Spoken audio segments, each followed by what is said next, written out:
আসসালামু আলাইকুম ওয়া রাহমাতুল্লাহি ওয়া বারাকাতুহু। নাহমাদুহু ওয়া নুসাল্লি আলা রাসূলিহিল কারীম, আম্মা বা'দ। সুপ্রিয় দর্শক, আজকে আমরা যে বিষয়টি নিয়ে আলোচনা করব সেটি হলো, সমাজে লক্ষ্য করলে দেখা যায় আজকাল পশ্চিমাদের অনুসরণের ছড়াছড়ি চলছে।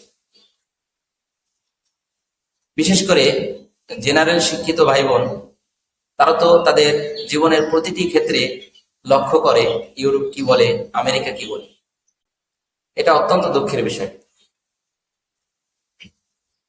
তারা বলতে বলতে এত অন্ধ হয়ে গিয়েছে যে ওলামাদের উপরে তারা আক্রমণ করে বলে যে আলেমরা ডাক্তার হয় না, ইঞ্জিনিয়ার হয় না কেন। তো আমি তাদেরকে বলবো, এটা একটি মূর্খতা পূর্ণ প্রশ্ন। কারণ আলেম হওয়া এটি একটি সাবজেক্ট।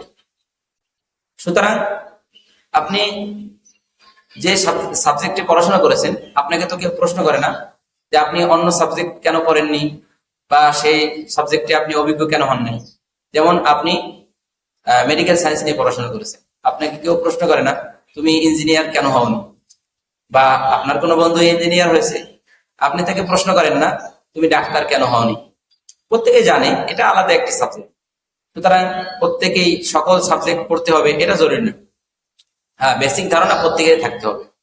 সুতরাং এটা একটি মূর্খতা পূর্ণ প্রশ্ন। তা আলেমরা কেন ডাক্তার হয় না, এটা তো একটি আলাদা সাবজেক্ট। যে আলেম হবে সে কেন ডাক্তার হবে, অথচ যে প্রশ্ন করা উচিত ছিল সেটি করে না। উচিত তো ছিল ওলামাদেরকে বলা, হুজুর আপনাদের কেন এখন সচরাচর থানবী তৈরি হয় না, কেন মাদানি তৈরি হয় না, কেন আল্লামা স্বামী তৈরি হচ্ছে না, এটা নাকি প্রশ্ন হবে। অর্থাৎ আপনারা আপনাদের সাবজেক্ট যে বিষয়, এই বিষয়ে কেন এরকম ব্যক্তি তৈরি করতে পারছেন না। অথচ এই প্রশ্ন না করে অন্য প্রশ্ন যেটা অপ্রাসঙ্গিক। দেখুন, আপনারা ওলামাদের উপরে প্রশ্ন তুলে থাকেন, অথচ আপনাদের উপরে তো প্রশ্ন আসে যে আপনারা কেন বড় বড় ডাক্তার ইঞ্জিনিয়ার তৈরি করতে পারছেন না। আপনারা শুধু পশ্চিমাদের তাকিয়ে থাকেন, তারা যে থিওরি দেয় সেই থিওরি, অন্য কোনো থিওরি নয়।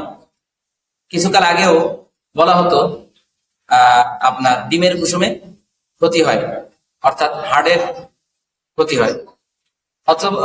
এরপরে কিছুদিন পর আবার বলা শুরু হলো সবাই বেশি বেশি করে ডিমের কুসুম খান, এতে উপকার আছে। কেন? পশ্চিম থেকে আওয়াজ এসেছে, তাদের থিওরি পরিবর্তন হয়েছে, অর্থাৎ ডিমের কুসুমে কোনো সমস্যা নেই। পূর্বে তারা বলেছিল ক্ষতি, বা সবাই ক্ষতি বলা শুরু করেছে, পরে আবার বলেছে ক্ষতি নেই, আবার ক্ষতি নেই বলা শুরু করেছে। অর্থাৎ কেমন যেন নাচের মতো। আশ্চর্যের বিষয়, আমাদের দেশে কত ঔষধি গাছগাছরা আছে, এ নিয়ে আপনারা গবেষণা করতেন, আপনারা একটি থিওরি পেশ করতেন যে এই গাছের এই উপকারিতা। এরপরে রাসূলুল্লাহ সাল্লাল্লাহু আলাইহি সাল্লাম হাদিসের মধ্যে মধুর কথা, আল্লাহ তাআলা কোরআনের মধ্যে মধুর কথা বলেছেন, রাসূলুল্লাহ সাল্লাল্লাহু আলাইহি সাল্লাম কালোজিরের কথা বলেছেন হাদিসের মধ্যে। তো এগুলো নিয়ে আপনারা গবেষণা করতেন।